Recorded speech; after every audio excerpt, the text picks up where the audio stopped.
తూర్పుగోదావరి జిల్లా రాజమండ్రి కలెక్టరేట్ దగ్గర ఉద్రిక్తత నెలకొంది. స్థానిక కలెక్టరేట్ వద్ద ఆనపర్తి మాజీ ఎమ్మెల్యే రామకృష్ణారెడ్డి నిరసన వ్యక్తం చేశారు. జిల్లా కలెక్టర్ జేసీ ఇతర అధికారులు ఎవరూ కార్యాలయంలో అందుబాటులో లేకపోవడంతో జేసీ రూమ్ ముందు బైఠాయించారు నల్లమిల్లి రామకృష్ణారెడ్డి.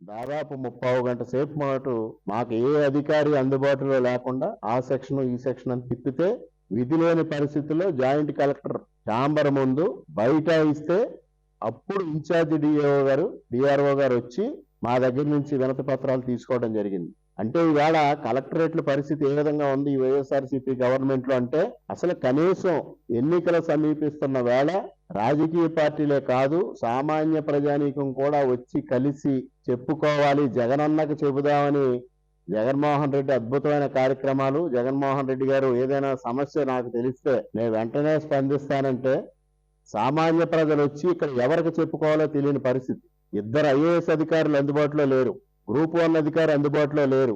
ఎవరికి వినతి పత్రాలు ఇవ్వాలో ఎలక్షన్ కు సంబంధించి ఒక మాజీ శాసనసభ్యుడైన నాకే తెలియని పరిస్థితి ఏర్పడింది ఇవాళ తూర్పుగోదావరి జిల్లా కలెక్టరేట్ లో. ఇది చాలా హీనమైన పరిస్థితి. ఇవాళ జగన్మోహన్ రెడ్డి ప్రభుత్వం ఏ విధంగా పనిచేస్తుందనడానికి ఈ రోజు కలెక్టరేట్ లో జరిగిన సంఘటన ఒక ప్రత్యక్ష నిదర్శనం.